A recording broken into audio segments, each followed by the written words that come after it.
Então, na hora de sair de casa para ir pro aeroporto, eu não quero chorar.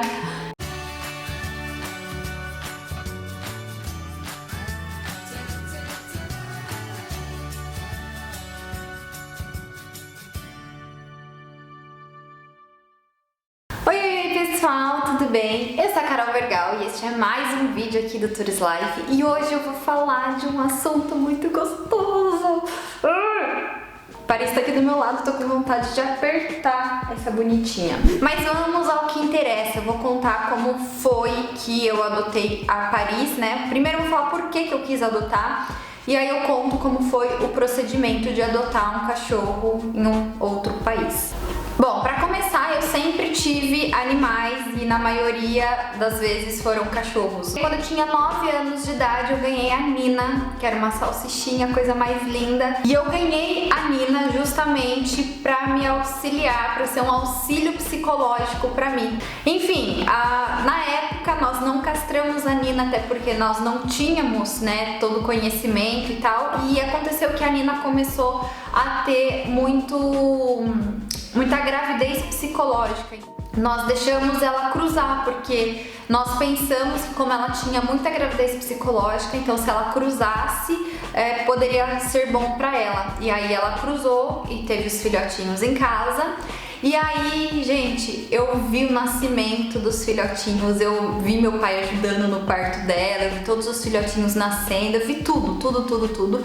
E aí eu cuidei dos filhotes desde o primeiro dia de vida deles, né? Quer dizer, a Nina cuidava, mas eu tava ali por perto. E nós doamos os filhotinhos para amigos da família, para ter contato, né? Mas ficamos com 2 filhotinhos. Ficamos com um filhotinho que era o Nero, que daí ele era o meu filhotinho, e com a Yuka, que era a filhotinha do meu irmão. Mas o Nero, ele nasceu muito fraquinho também, ele não conseguia mamar, tivemos que cuidar dele assim, na seringa, sabe? Ele era bem fraquinho e logo com 6 meses de idade ele pegou a doença do carrapato e ele não aguentou porque ele já era muito frágil.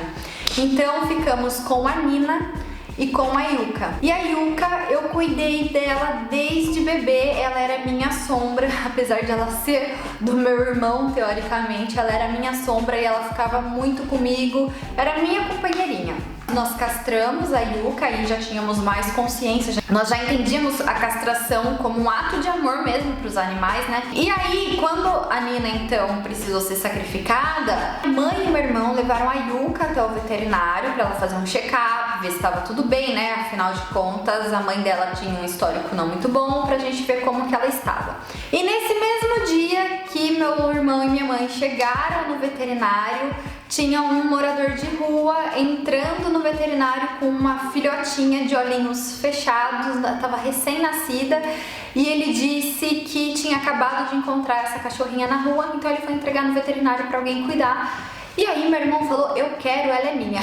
E foi assim então que nós ficamos com a Yuka, depois com a Bisteca, com a Teca, né? O que acontece? A Yuka acabou ficando doente também. Nós percebemos que ela estava fazendo muito xixi, bebendo muita água e emagrecendo muito. E levamos pro veterinário e tivemos a surpresa de saber que a Yuka tinha diabetes. Eu precisava levar ela no veterinário toda semana até ela ficar bem, até ela regular, né, a insulina com a glicemia dela, enfim, era exame atrás de exame, eu fazendo curva glicêmica dela de hora em hora em casa. Então assim, foi um período de adaptação bem difícil, mas, né, tudo bem, né? A gente ia cuidar dela ali, da diabetes dela. Então a Yuka foi também envelhecendo junto com a diabetes, ficou cega, ela foi envelhecendo e ela foi ficando bem mais fraquinha, né? Ela foi ficando fraquinha. Aí o que aconteceu? Eu mudei de casa, foi quando eu fui morar com o Fer, mas era assim, no mesmo bairro dos meus pais. Mas elas ficaram na casa dos meus pais e como eu morava no mesmo bairro, então eu ia lá toda semana e ficava com elas e continuava cuidando da Yuka, enfim.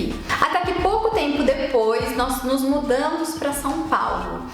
E aí que foi começando a ficar mais difícil para mim não ter um animalzinho comigo. Eu sentia muita falta. E vocês sabem que nesse período eu também tive sérios problemas com a depressão, enfim, não vamos entrar nesse assunto, mas eu comecei a sentir muita falta de ter um cachorrinho. Mas o nosso apartamento em São Paulo não era nem um pouco propício para ter cachorro. Primeiro porque não tinha espaço para um cachorro. Nós até pensamos em de repente pegar uma das cachorrinhas, mas primeiro que até quer destruir o apartamento inteiro. Ela não é o tipo de cachorro que saberia viver dentro de um apartamento fechado.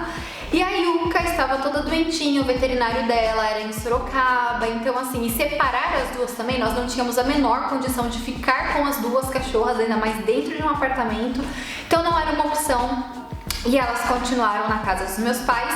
Mas ainda assim, a cada 15 dias eu voltava pra Sorocaba e ficava lá com as cachorrinhas, né? E a Yuka foi ficando mais fraquinha, cada vez mais fraquinha, e ela começou a ter falta de ar, uma tosse que parecia cardíaca, enfim. Ela estava bem fraquinha mesmo, ela já estava bem velhinha, né? Já estava com uns 15, 16 anos. E cada vez que eu voltava pra Sorocaba, no momento em que eu ia embora pra eu voltar pra São Paulo, eu ia me despedir da Teca e eu me despedia da Yuka. E eu pedia pra Yuka, eu não quero chorar. E aí eu pedia pra Yuka aguentar firme mais 15 dias, porque em 15 dias eu estaria de volta pra ficar com ela. Mas eu já sabia que ela não estava muito bem, só que ela era muito forte e a cada vez que eu voltava ela estava lá me esperando, e mesmo ceguinha, quando eu chegava ela vinha correndo pro portão ou pra porta de casa pra me receber e chorava e me lambia e fazia aquela festa que os cachorros fazem, né? Quando nós estávamos vindo para Portugal, então na hora de sair de casa para ir pro aeroporto, eu fui até o quintal e me despedi da Yuka e abracei a Yuka e falei pra ela que ela não precisava mais esperar, porque eu não ia mais voltar e eu sabia que ela precisava descansar. Então, que ela pudesse descansar em paz, que ia estar tudo bem, ela não precisava mais me esperar. E aí nós chegamos em Portugal em outubro e um mês depois, um mês e meio depois, a minha mãe mandou uma mensagem no grupo da nossa família avisando que a Yuka amanheceu convulsionando, então ela estava tendo convulsão e ela foi pro hospital, pro veterinário. Bom, a Yuka ficou internada alguns dias na UTI dos cachorrinhos, né? E quando minha mãe foi fazer uma visita, ela ligou, ela não estava tendo assim muita reação, sabe? Minha mãe ligou pra mim, colocou vídeo pra eu poder ver a Yuka e ela reconheceu minha voz, e quando ela reconheceu minha voz ela reagiu, ela ficou chorando, né, se movimentou ali, chorou um pouquinho, mas eu já sabia que essa reação não era um milagre, não ia ser a salvação da vidinha dela, eu já sabia o que ia acontecer. Bom, o resultado da história vocês já sabem, né? Aí, tentando recuperar um pouco disso, eu tive algumas crises de choro por conta da Yuka. Nos primeiros meses aqui em Portugal, nós morávamos com um casal de amigos e eles têm 2 gatos, então isso me ajudou um pouco, sabe? Então nós mudamos de casa, eu e o Fer, agora nós estamos num apartamento que é só nosso.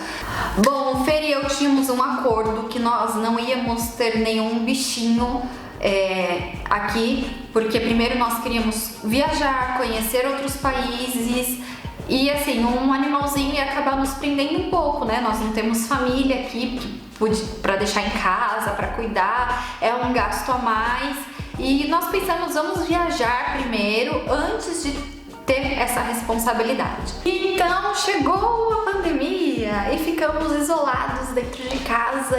Teve um dia que me deu uma crise de choro muito forte e eu não conseguia parar de chorar, porque eu tinha visto uma foto da Yuka e eu comecei a chorar, e eu chorava, e eu chorava, e eu não conseguia controlar esse choro. E a gente em pandemia, preso dentro de casa, não tinha muito o que fazer. O Fer viu que eu tava sofrendo, ele falou, então quando essa situação da pandemia começar a melhorar, nós vemos um cachorro ou um gato, que ele acabou gostando de gato, mas eu precisava mesmo era de um cachorro. E ele falou, então nós vamos ver um cachorrinho pra te fazer companhia, pra você ficar bem. Gente, eu juro que eu tentei resumir essa história, inclusive cortei várias partes do vídeo e ainda assim o vídeo ficou muito grande. Então eu dividi esse vídeo em 2. Vocês acabaram de entender todo o meu histórico com cachorros e como os animaizinhos são realmente um suporte emocional pra mim. E a partir disso, consequentemente, por eu estar aqui sem os cachorrinhos, né, e tá em toda essa situação aqui em Portugal, eu estava mesmo sentindo muita falta de ter um bichinho. Então, no vídeo 2, na parte 2, que vai sair amanhã, neste mesmo horário, neste mesmo bate-canal, vocês vão saber como foi o processo de adoção da Paris e também um pouco mais sobre a adaptação dela. E agora fica aqui a curiosidade, vocês choraram durante esse vídeo? Porque eu chorei gravando, depois eu chorei editando, e isso que eu cortei várias cenas, porque eu chorei muito. Então, até amanhã. Se você não é inscrito no canal, já se inscreva e ative as notificações para você não perder. Um beijo e tchau, tchau!